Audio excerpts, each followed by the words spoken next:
सूचना केवल हमारे विचार हैं, वित्तीय सलाह नहीं। निर्णय लेने से पहले खुद शोध करें। किसी भी लाभ या हानि के लिए हम उत्तरदायी नहीं हैं।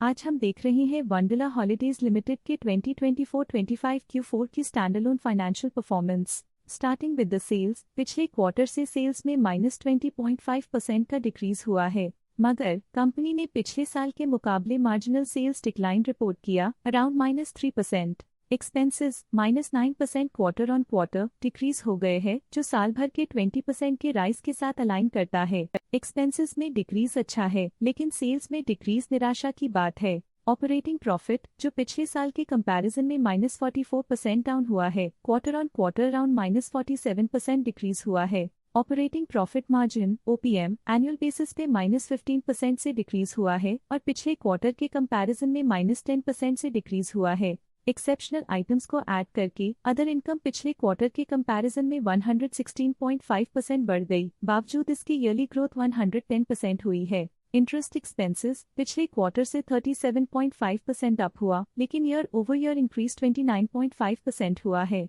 डिप्रिशिएशन कॉस्ट में 6.5% का क्लाइम देखने को मिला और ईयरली बेसिस पे 54% का इंक्रीज देखा गया। Profit before tax annually -51% decrease हुआ, लेकिन प्रोसीडिंग क्वार्टर से -46% डिक्रीज हुआ है। इस साल कंपनी ने 25.5% टैक्स पे किया और क्वार्टरली कंपनी ने 25.5% टैक्स पे किया है। नेट प्रॉफिट ने ईयर ऑन ईयर -51% का डिक्लाइन दिखाया, लेकिन लास्ट क्वार्टर से -46% का कंट्रैक्शन हुआ है। इस क्वार्टर के दौरान कंपनी का परफॉर्मेंस इतना अच्छा नहीं रहा।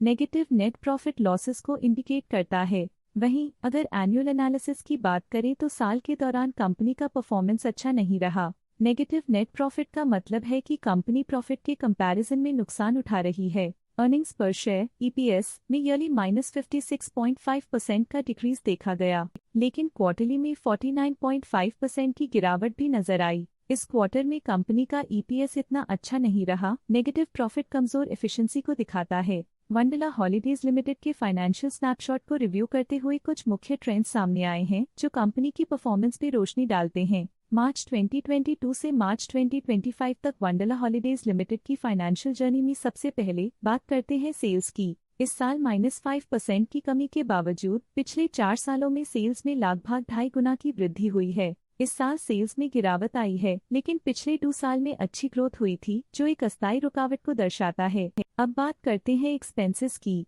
इस साल एक्सपेंसेस 22% बढ़े हैं और 4 सालों में लगभग 2 गुना का इजाफा हुआ है। इस साल हालांकि एक्सपेंसेस सेल्स से थोड़ा ज्यादा बढ़े हैं, मगर ग्रोथ रेट्स का करीब होना स्टेडी ऑपरेशनल कॉस्ट को दर्शाता है। इस साल ऑपरेटिंग प्रॉफिट -36% कम हुआ, लेकिन पिछले 4 सालों में लगभग 6 गुना का इजाफा हुआ है। इस साल ऑपरेटिंग प्रॉफिट में कमी आई है, लेकिन पिछले 2 साल की वृद्धि रेजिलियंस को दर्शाता है, जो एक अस्थायी मार्केट को संकेत करता है। इस साल नेट प्रॉफिट में -31% की गिरावट हुई, लेकिन पिछले 4 सालों में लगभग 13 गुना की बढ़ोतरी हुई है, जो कंपनी की मजबूती दिखाता है। इस साल नेट प्रॉफिट में आई कमी के बावजूद पिछले सालों में हुई पॉजिटिव वृद्धि एक अस्थायी मार्केट एडजस्टमेंट को दर्शाता है। इस साल EPS में -32% की कमी के बावजूद लंबी अवधि में देखा जाए तो लगभग 12 गुना की मजबूत वृद्धि हुई है। इस साल EPS में कमी आने के बावजूद पिछले सालों की ग्रोथ कंपनी की मजबूत ओवरऑल परफॉर्मेंस को अंडरलाइन करती है। चलिए अब बात करते हैं शेयर होल्डिंग पैटर्न की। शेयर होल्डिंग रिपोर्ट्स कुछ इस प्रकार की हैं, जो के तक चलता है।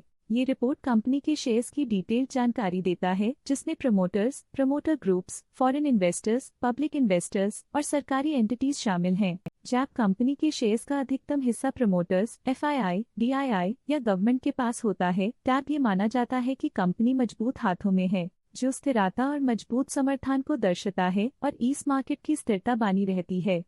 ये था कंपनी का करंट शेयर होल्डिंग पैटर्न। अब नजर डालते हैं वंडरला हॉलिडेज के स्टॉक रिकमेंडेशन पे। लॉटस स्टॉक का करंट प्राइस 825.15 रुपीस चल रहा है। जियोजित फाइनेंशियल सर्विसेज ने स्टॉक की बाय रिकमेंडेशन दी थी। उन्होंने स्टॉक का टारगेट प्राइस 799 का अनुमान लगाया था। रिकमेंडेशन के समय स्टॉक का प्राइस 668.35 चल रहा था, जो करंट प्राइस से 19.4% डाउन है। शेर खान ने स्टॉक की बाय रिकमेंडेशन दी थी। उन्होंने स्टॉक का टारगेट प्राइस 890 का अनुमान लगाया था। रिकमेंडेशन के समय स्टॉक का प्राइस 715.6 चल रहा था, जो करंट प्राइस से 25.5% अप है। ICICI सिक्योरिटीज ने स्टॉक की बाय रिकमेंडेशन दी थी। उन्होंने स्टॉक का टारगेट प्राइस 1146 का अनुमान लगाया था। रिकमेंडेशन के समय स्टॉक का प्राइस 888.85 चल रहा था, जो करंट प्राइस से 38.7% अप है। आज के लिए फाइनेंशियल सेक्टर में इतना ही। देखने के लिए धन्यवाद। स्टॉक लेटेस्ट न्यूज अपडेट के लिए चैनल को सब्सक्राइब करें और वीडियो को लाइक एंड शेयर करें।